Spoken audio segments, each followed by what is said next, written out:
Salut la team, aujourd'hui nous nous retrouvons pour apprendre à mettre des marges externes et internes à nos éléments. Nous allons à l'occasion utiliser ces connaissances pour positionner ce texte-ci, pour espacer un tout petit peu les éléments de notre navigation et pour mettre des marges régulières entre nos services. Avant que nous ne commencions, je vous souhaite la bienvenue dans cette vidéo et je salue tout particulièrement les abonnés. J'espère que loin de vous ennuyer, vous apprenez bien des choses qui vous aident à avancer sûrement dans la programmation web. Si vous n'avez pas encore rejoint la team, n'hésitez pas à le faire en vous abonnant et en activant les notifications. Aujourd'hui, nous commençons avec les marges intérieures. Nous allons voir les 4 possibilités qui s'offrent à nous pour mettre des marges intérieures. Alors, pour info, la marge intérieure, c'est la distance entre le bord d'un élément et le contenu de cet élément. Voici par exemple notre bannière ici, avec un fond d'écran qui tend vers le bleu nuit. Et bien, cette distance-là que vous voyez entre les bords de notre bannière et son contenu, qui est ces deux textes, c'est ça qu'on va appeler le padding, la marge intérieure. En CSS, nous disposons de 4 possibilités pour définir la ou les marges intérieures. Nous allons voir comment fonctionnent ces 4 possibilités. Nous allons pour cela utiliser notre bannière justement et utiliser ces connaissances pour décaler le texte que nous voyons de haut en bas. Donc, voici notre bannière. Elle est d'ailleurs déjà sélectionnée ici avec la classe banner. Nous allons commencer par supprimer sa hauteur. Elle va donc revenir à la normale. Eh bien, la première possibilité que nous allons explorer, c'est utiliser des propriétés de base, comme celles que nous avons utilisées sur les bordures. Pour la marge intérieure haute, par exemple, nous allons utiliser la propriété CSS padding top, comme ceci, padding top. Et tout comme les autres propriétés qui concernent les marges, nous pouvons ici donner deux types de valeurs. Les valeurs fixes ou alors les valeurs relatives. Les valeurs fixes peuvent être données en pixels ou en EM ou en centimètres ou en ce que vous voulez, mais généralement nous allons utiliser le pixel. Les valeurs relatives sont, comme nous avons vu la dernière fois, données en pourcentage et ce pourcentage est calculé en fonction de la largeur ou de la hauteur de l'élément parent. Dans notre cas, nous allons donner 150 pixels comme marge intérieure haute de notre élément. Après actualisation, vous allez le voir, la distance entre le bord haut de notre élément qui est la bannière et son contenu, cette distance-ci, vous voyez qu'elle a augmenté et je peux vous assurer qu'elle a augmenté exactement de 150 pixels. Pour la marge intérieure basse, nous avons la propriété padding bottom, comme ceci. Nous allons lui donner 50 pixels cette fois-ci. Après actualisation, et hop, nous avons désormais une marge basse de 50 pixels. C'est la même chose pour les marges intérieures gauche et droite. Pour la marge intérieure gauche, nous avons padding left. Dans ce cas, nous allons donner, pourquoi pas 100 pixels, 100.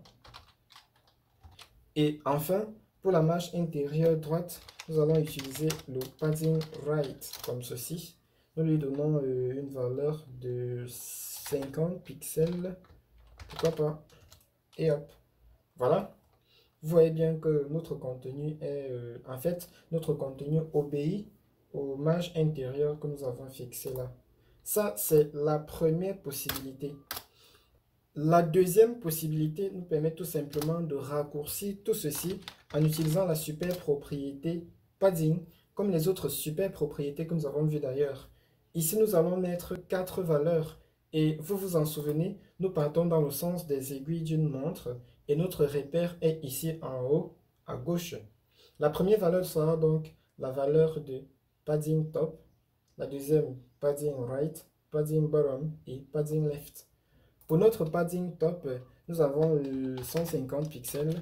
Pour notre padding right, c'est là, nous avons 50 pixels. Pour notre padding bottom, 50 également. Oui, 50. Ouais, 50 pixels. Et enfin, pour notre padding left, 100 pixels. Nous allons donc virer tout ceci. Et après actualisation, normalement, nous devrions avoir le même résultat. Donc, j'actualise et comme vous voyez, j'actualise là. Le résultat est identique. Pour vous prouver que ça marche, ici, nous allons mettre 150 pixels et vous allez voir le décalage. Donc, là, j'actualise et vous voyez le décalage. Nous allons conserver notre valeur initiale de 100 pixels. Ok, nous enregistrons et nous revenons à la normale.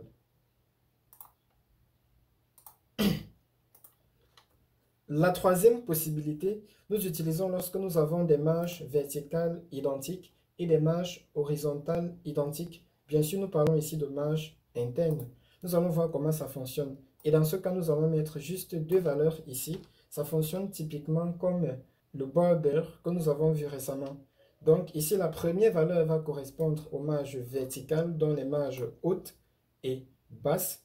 Et la deuxième valeur va correspondre aux marges horizontales, donc aux marges gauche et droite. Nous allons par exemple ici mettre pour les marges haut et basse, pourquoi pas 100 pixels pour chacune des deux marges.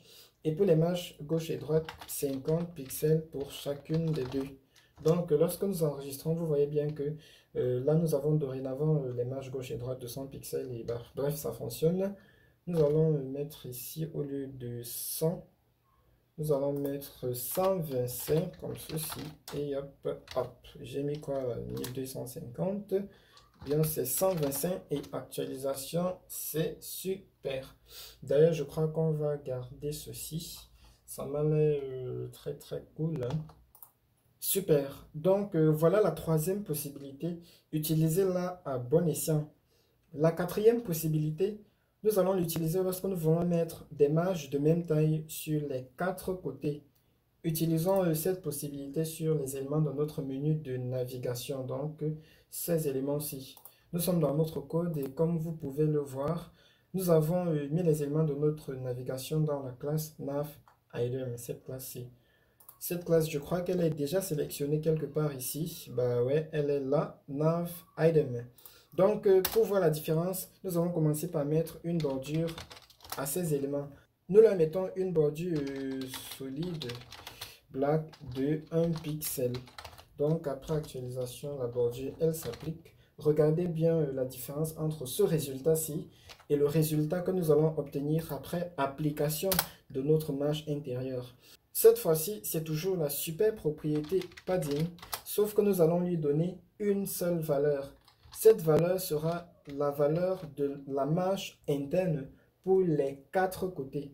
Donc j'enregistre et j'actualise. Et comme vous pouvez le voir, entre le bord de chacun de ces éléments et le contenu qui est le texte du lien, il y a une marge de 8 pixels qui s'est ajoutée. C'est tout simplement génial. Nous allons supprimer la bordure, c'était juste pour que vous voyez comment ça fonctionne. Super. Donc, je crois que nous avons fait le tour, mais pas vraiment. Je vous assure, il existe une cinquième possibilité. Là, nous mettons trois valeurs. Je vais juste vous dire oralement comment fonctionne cette cinquième possibilité. Donc ici, lorsque vous mettez quatre valeurs, vous savez comment ça fonctionne. Deux valeurs, vous savez comment ça fonctionne. Une valeur, vous le savez également. Mais nous pouvons aussi mettre trois valeurs. Dans ce cas, la première valeur sera la valeur de la marge interne supérieure. La deuxième valeur pour les marges gauche et droite, donc l'horizontale. Et la troisième valeur sera celle de la marge intérieure basse, donc cette marge-ci. J'espère que ces cinq possibilités vont vraiment vous aider et qu'en fonction de la situation, vous allez trouver la possibilité adaptée, la possibilité qu'il vaut mieux pour vous d'utiliser. Parlons maintenant des marges externes. Et bien sûr, vous avez compris les marges internes, vous avez aussi par la même occasion compris les marges externes. Sauf que la marge externe, ce ne sera plus la distance entre le bord et le contenu, mais plutôt la distance entre le bord et les autres éléments qui sont aux environs. Donc la marge externe sera la distance entre le bord de notre élément-ci et par exemple le bord de celui-ci. Bref, appliquons cela et voyons comment ça fonctionne. Pour nos H2 que voici, nos services, nous allons mettre une marge externe. Donc, nos H2 ne sont pas sélectionnés. Nos H2 sont là. Nous allons mettre une marge externe et cette fois-ci, la propriété, c'est margin comme ceci. Je vous l'ai dit, le margin fonctionne pareil. Margin top, margin left, margin right, tout. Margin avec 3 valeurs, 4. Margin avec une seule valeur. Vous savez déjà comment ça fonctionne. Dans ce cas, nous allons mettre une marge de 100 pixels en haut. En fait, 100 pixels sur la verticale et 0 pixels. 0, bah ouais, 0 pixels pour l'horizontale. Bien sûr, ces styles s'appliquent sur nos H2, nos titres de niveau 2, donc nos services ici. Et pourquoi choisir le digital? Nous actualisons et vous pouvez voir nos marges se sont appliquées. Elles sont un peu trop. Nous allons donc mettre 50 pixels au lieu de 100 pixels sur la verticale. C'est nettement mieux.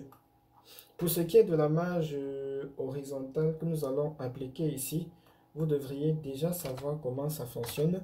Donc ici, ce sont nos services, là, développement web, développement mobile et graphic design. Ces services sont sélectionnés déjà avec la classe service que vous voyez là. Donc ici, nous avons la classe service avec ses dimensions. Nous allons leur appliquer une marge horizontale.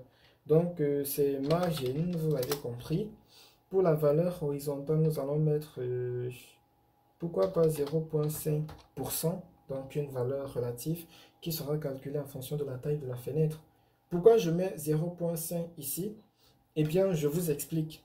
Lorsque nous avons fixé les dimensions d'un élément et que nous leur appliquons des marges, qu'elles soient externes ou internes, ces marges vont venir s'ajouter aux dimensions de l'élément. Donc ici, nous avons pour chacun de nos services 32% de la page occupée.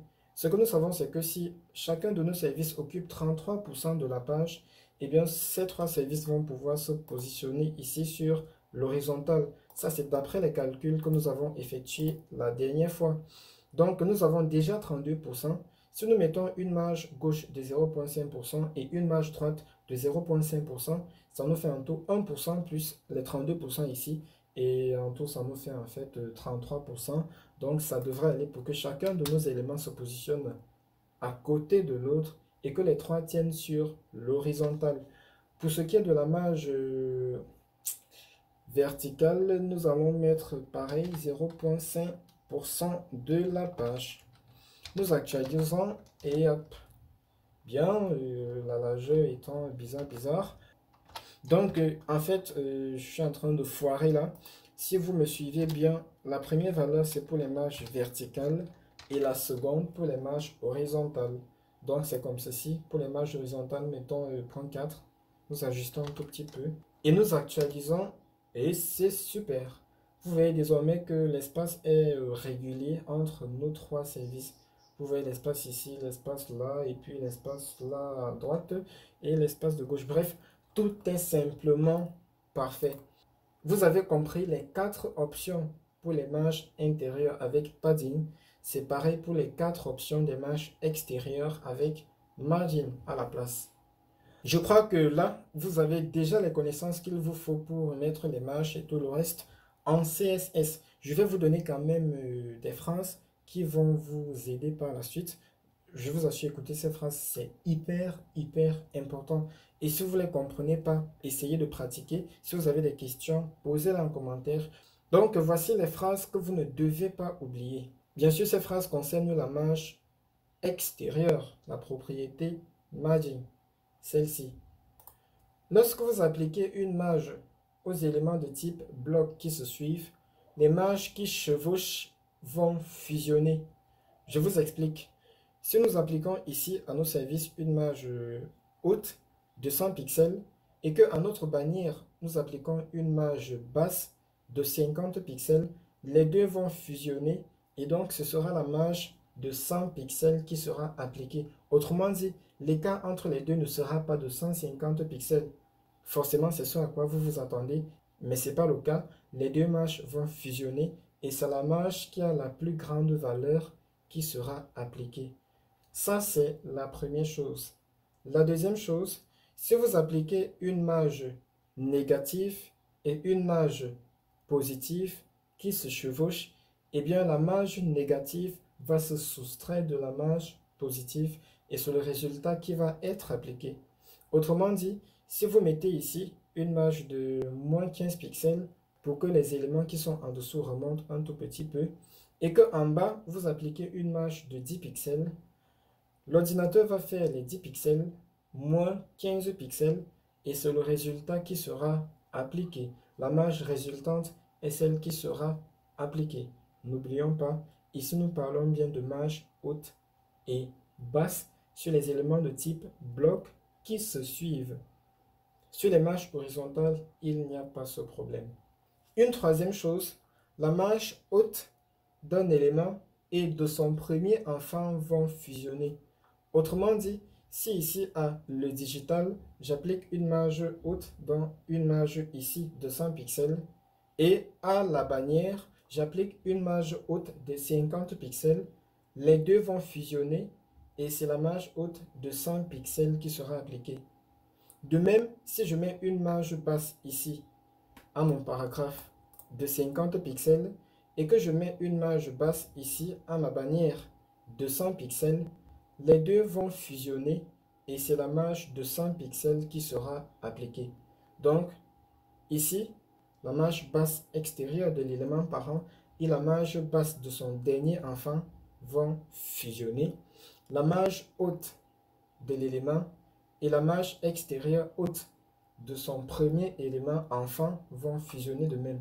Le principe fonctionne comme le premier principe que nous avons énoncé, sauf que là, les deux concernés sont un élément et son premier enfant et un élément et son dernier enfant. Ne l'oubliez pas, ici nous parlons bien des marges extérieures. Pour les marges intérieures, ce n'est pas le cas. Voilà pour les marges en CSS.